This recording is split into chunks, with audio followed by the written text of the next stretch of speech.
Okay, Theo, you are kind of like one of the best storylines of this season because you go from undrafted to being placed in the left tackle competition to now winning the left tackle competition.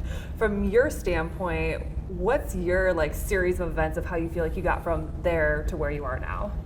Yeah, I think it's just been a continuation of the hard work I've been putting in since I got in the league. I kind of saw it as, I showed up obviously with the new coaching staff as kind of an unknown, so just, earning reps with the second team. Once I was getting reps with the second team, it was about earning reps with the first team. And then once I was earning those reps, I was trying to earn reps to be, a true starter.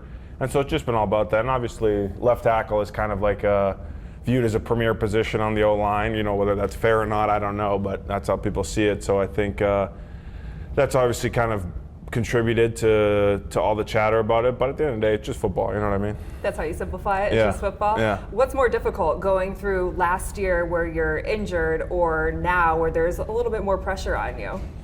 Yeah, it is different for sure. I mean, it's a different experience, but I think that was kind of the silver lining of last year, was it kind of let me get my feet wet in the league without having, like you said, the pressure of starting and the pressure of the team's success on your back. And so now that I feel more comfortable, I have confidence that I can execute, and I think that helps a lot. There's a lot of established veterans in your room. Who have you gravitated towards as you've kind of gone through this process? It's a really good mix, I think, because Joe, all those guys, Joe, Jonah, Drew, they all have kind of very different personalities and very different approaches to the game that complement each other well.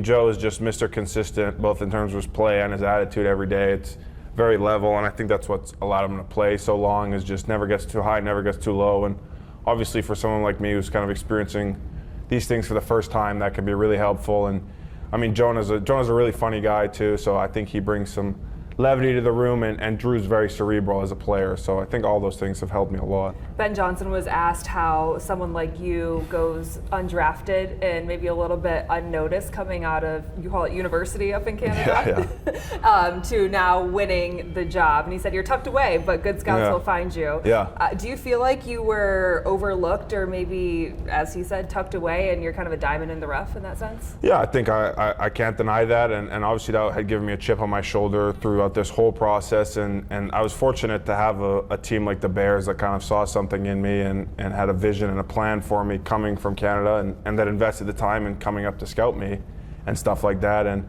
yeah, I just hope that maybe now I can be part of contributing to more Canadian players getting a look to contribute. In a country that's so hockey focused, how do you find football? Well, football, the CFL has been around longer than the NHL up in Canada, so there's a proud history there. And I've had football fans in my family, both on my dad's side. My uncle played in university in Canada, and on my mom's side, my uncle was a big football fan. So I grew up around the game, and I've always loved it. So yeah. As a fan of the game, what did you watch primarily? Was it NFL or was it CFL? Both, I would say. Obviously, live, I would go to the CFL games, to the BC Lions games. But the NFL is such a behemoth on Sunday. It's on TV up in Canada too, so yeah, both. You're a two-time winner of the JP Metris Trophy, best lineman in Canadian football. Israel Donajay was also a winner of that. Did you know that connection? I did know that. I'd love to meet Israel. I still haven't met him yet, and I know he owns a bar in the city. He so does, maybe and he's the nicest guy in the world. It'd be nice to meet him, so maybe I'll make my way down there after a win or something. Yeah, he's a fan favorite for sure.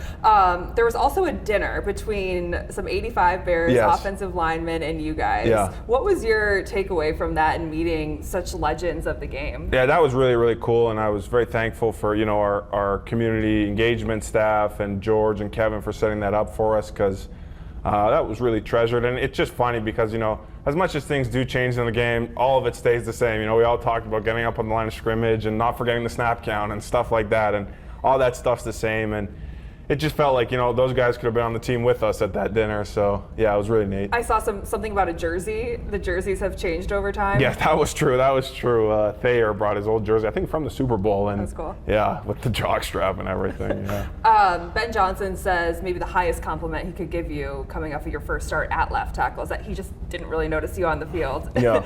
Is that what you want to hear as a left tackle, of, you basically went out there, did your job? Definitely in pass pro, and I understand that in today's game, that's a lot of what playing tackle is about. So I was, I'm happy to hear that. And I would just want to make my splashes when I can in the run game, because that I feel like as an O-lineman is what gets you excited. You were kind of compared to Darnell Wright, just the terms of athleticism that stand out, especially when you get out in open space. What do you feel like your strengths are that you bring to the? Yeah, I think I have good athleticism. I think I play with good bend and good lower body control that I think allows me to be successful in maybe some positions other linemen can't, and generate power and leverage there. And I think I have a good understanding of the offense. Where does the cut come from? I cut it open every night on purpose, just to look tough. Yeah. Ben John said it really makes you look like an offensive lineman. Okay. For all those people who are out there, like they love the underdog story and everything like that, what would be your message to Bears fans who are just getting to know you as you make your mark on this team and this league? I would just tell them I love the city of Chicago. That's been so much fun being in the city. There's so much to do, and it's just such a football town. Everywhere you go, you see the Bears, and so I'm just grateful to be in that environment, and it keeps everything really fun, I feel like. Have you gotten out and seen the city a lot? Yeah, I go to a lot of restaurants. I'm a big foodie. So where do you like to go? This is an important question. Well, now we're going to go down. I got a very culture-driven thing. No, of like I understand. Restaurants. Tradita is great. Yep. If I want, something more casual, Gene and Jude's. That's a true Chicago classic. hot dog. I just went recently to a place called Zarella. That was excellent.